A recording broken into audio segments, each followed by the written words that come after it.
Friends, हमारे इस खास शो कड़वा सच में आपका वेलकम है। आज का कड़वा सच यूपी की राजनीति से जुड़ा है।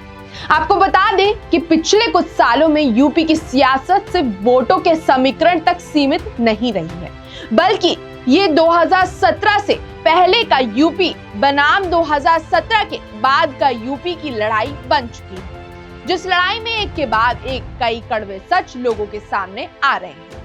आज का कड़वा सच सपा सुप्रीमो अखिलेश यादव के लिए काफी कड़वा होने वाला है। इस कड़वे सच को सीएम योगी ने लोगों के सामने रखा है।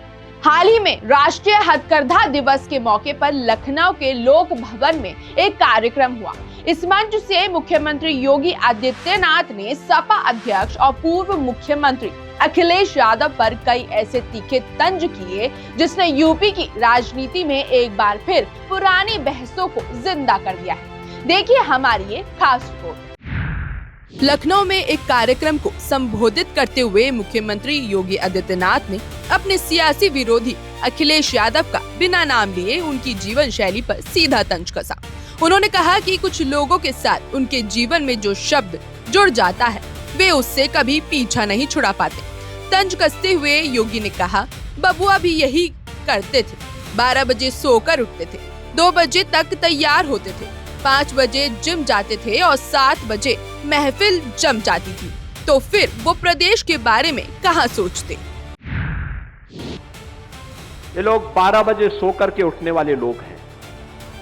12 बजे सो के उठेंगे, 2 बजे बबुआ तैयार होंगे और 2 बजे तैयार होने के बाद फिर उनके चच्चू उनको कुछ सिखाएंगे, फिर एक ट्वीट करेंगे, फिर जिम चले जाएंगे, जिम से वापस आएंगे, तब तक महफिल जम जाएगी और फिर उनको इतना होश रहता ही नहीं कि वह इस देश में है या फिर इस देश से बाहर कहीं और।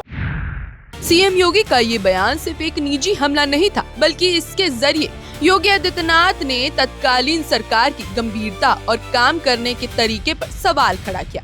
आइए समझते हैं कि जब कोई राज्य का मुख्यमंत्री होता है तो उसकी दिनचर्या का असर आम जनता पर कैसे पड़ता है। 2012 से 2017 के बीच अखिलेश यादव के शासनकाल पर अक्सर ये आरोप लगता रहा है कि फैसले लेने में देरी होती थी और प्रशासनिक ढिलाई रहती थी। इसके उलट 2017 में सत्ता में आने के बाद योगी आदित्यनाथ ने अपनी पहचान एक बेहद सख्त और अनुशासित प्रशासक के रूप में बनाई। सुबह 3-4 बजे से शुरू होने वाली उनकी दिनचर्या लगातार बैठकों और तूफानी दौरों के लिए जानी जाती है।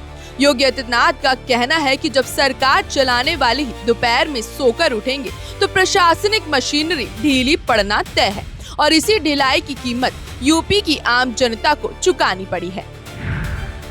योगी आदित्यनाथ ने अपने भाषण में अखिलेश यादव पर जो दूसरा तंज कसा है वो 2017 से पहले की उत्तर प्रदेश की भयावह तस्वीर को बयां करता है। 2017 से पहले यूपी में आए दिन दंगे होते थे, महीनों कर्फ्यू लगा रहता था और एनसेफेलाइटिस से, डेंगू से मासूमों की मौत होती थी। अगर हम आंकड़ों और जमीनी हकीकत पर नजर डालें तो 2012 से 2017 के बीच यूपी ने कई बड़े और छोटे सांप्रदायिक दंगे देखे।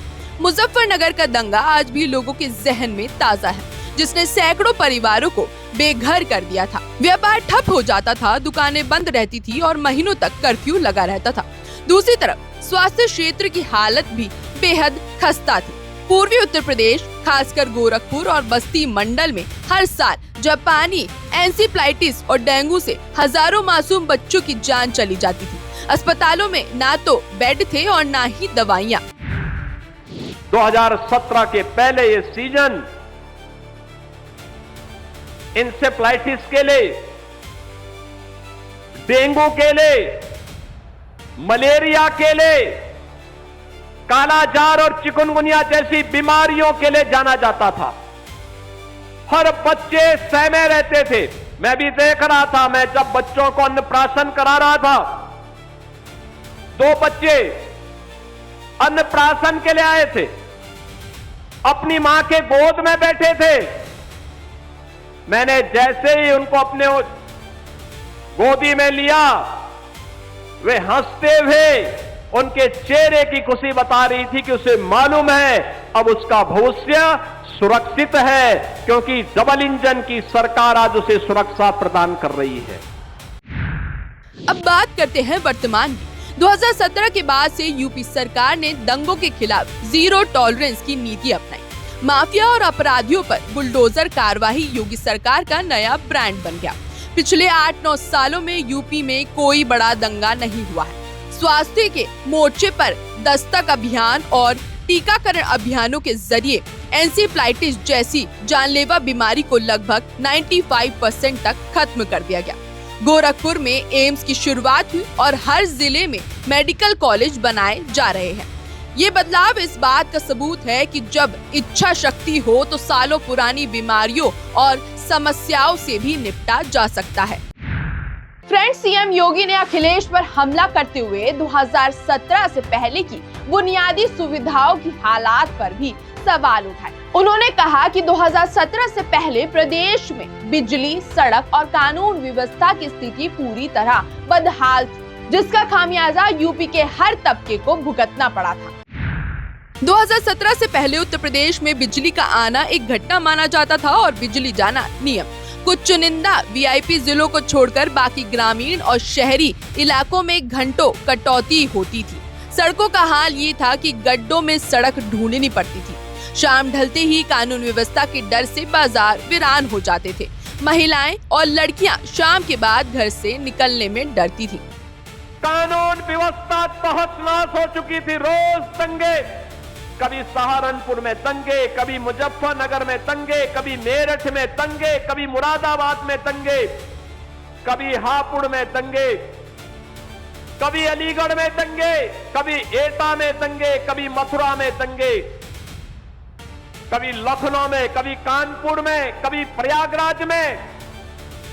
इन्होंने दंगों के माध्यम से उत्तर प्रदेश का माहौल इतना खराब कर दिया था, इतना खराब कर दिया था, लोग उत्तर प्रदेश के नौजवान को देखना पसंद नहीं करते थे।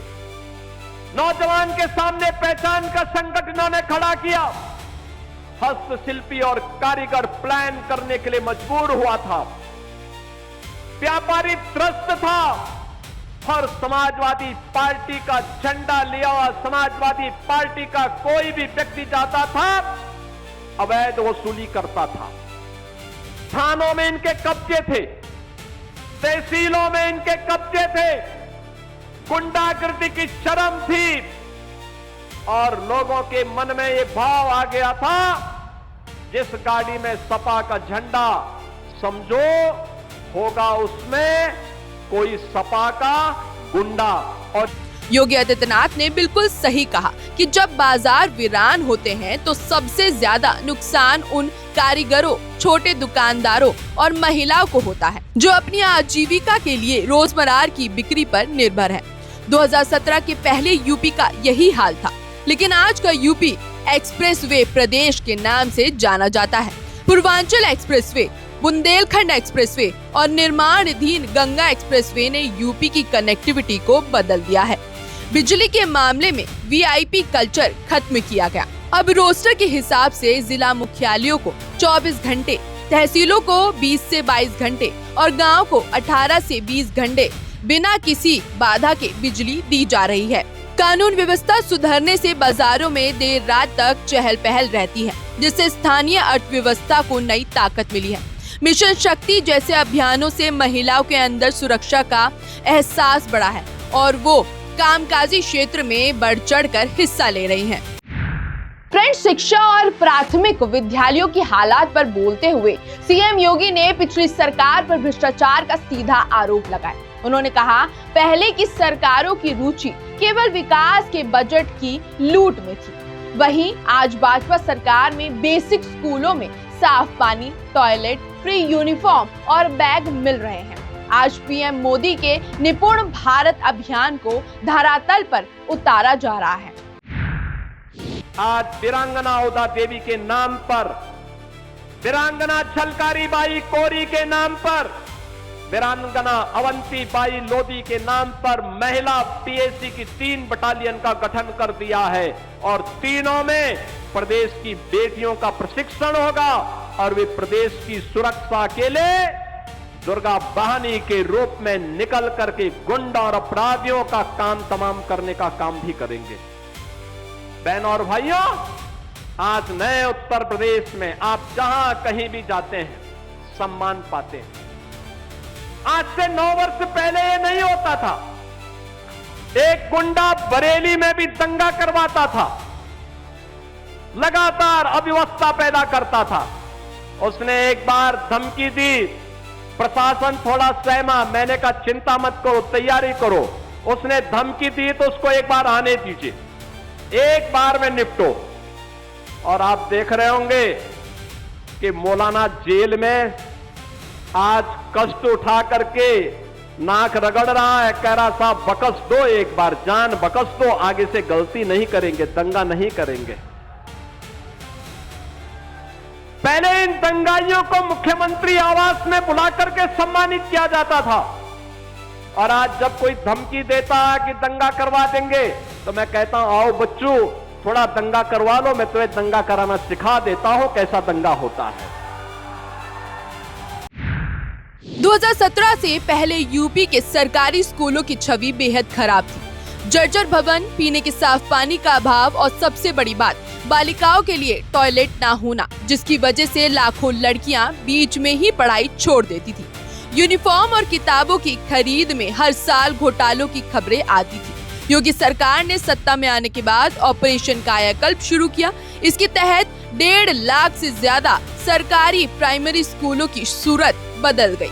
आज इन स्कूलों में टाइल्स वाले कमरे और साफ सुथरे टॉयलेट हैं, पीने के पानी की व्यवस्था और स्मार्ट क्लासेस हैं। बच्चों के खातों में यूनिफॉर्म, जूते, मोजे और बैग के पैसे सीधे बैंक खाते में भेजे जाते हैं, जिससे बिचौलियों और भ्रष्टाचार का खात्मा हुआ है। इसके साथ ही केंद्र सरकार के निपुण भारत अभियान को यूपी में पूरी ताकत से लागू किया गया है, ताकि छोटे बच्चे बुनियादी साक्षरता और संख्या ज्ञान में निपुण हो सके।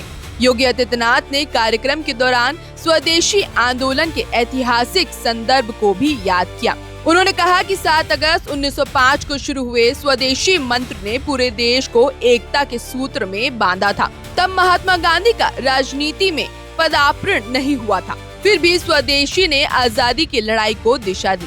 आज यूपी में हथकरघा और हस्तशिल्प वही ताकत है। यूपी में 2017 से पहले का एक दौर था जब यूपी के पारंपरिक हस्तशिल्प और कुटीर उद्योग दम तोड़ रहे थे। महंगे कच्चे माल, बिजली की किल्लत और सरकारी प्रोत्साहन न मिलने की वजह से भदोही का कालीन उद्योग हो, वाराणसी की बनारसी साड़ी हो या फिर मुरादाबाद का पित्तल उद्योग, सब बंदी के कगार पर थे। कारीगर अपना पैतृक काम छोड़कर पलायन करने को मजबूर थे। लेकिन 2017 में योगी सरकार का ODOP यानी वन डिस्ट्रिक्ट वन प्रोडक्ट का विजन मास्टर स्ट्रोक साबित हुआ। आज सभी जिलों में हस्तशिल्प और हथकरघा उद्योग में जान आ गई है। भदोही का कालीन उद्योग कभी बंद हो रहा था, आज वो अमेरिका, यूरोप और खाड़ी देशों में हजारों करोड़ों रुपए का कालीन एक्सपोर्ट कर रहा है। वास्तव में अखिलेश पर तंज करने वाले मुख्यमंत्री योगी आदित्यनाथ के ये बयान सिर्फ राजनीतिक बयानबाजी नहीं है, बल्कि ये 2 अलग अलग सोच और कार्यशैलियों का तुलनात्मक दस्तावेज है। एक तरफ 2017 से पहले का दौर था, जहां नीतियां कागजों पर बनती थी, विकास कुछ चुनिंदा क्षेत्रों तक सीमित था और कानून व्यवस्था की बदहाली ने राज्य के विकास की रफ्तार रोक रखी थी। दूसरी तरफ 2017 के बाद का दौर है, जहां सख्त कानून व्यवस्था को विकास का आधार बनाया गया है। बुनियादी सुविधाओं से लेकर डिजिटल शिक्षा तक और गांव के छोटे कारीगर से लेकर करोड़ों के एक्सपोर्ट्स तक, यूपी अब बीमारू राज्य की श्रेणी से निकलकर देश की दूसरी सबसे बड़ी अर्थव्यवस्था बनने की राह पर आगे बढ़ रहा है। फ्रेंड्स, योगी आदित्यनाथ का ये वार सपा प्रमुख पर कितना असर डालता है, ये तो सियासत तय करेगी। लेकिन इसमें कोई शक नहीं है कि आज का उत्तर प्रदेश अपनी पुरानी गलतियों से सीखकर एक नई पहचान गढ़ रहा है।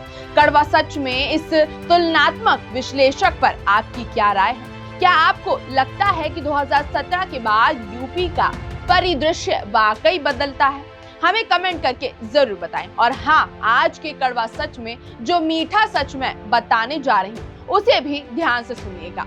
और वो ये है कि जीवन की सबसे बड़ी क्रांति ये नहीं कि आप दुनिया को बदल दें, बल्कि ये है कि आप अपनी दृष्टि बदल लें। धन्यवाद। अगले वीडियो में फिर मिलेंगे, तब तक के लिए नमस्कार।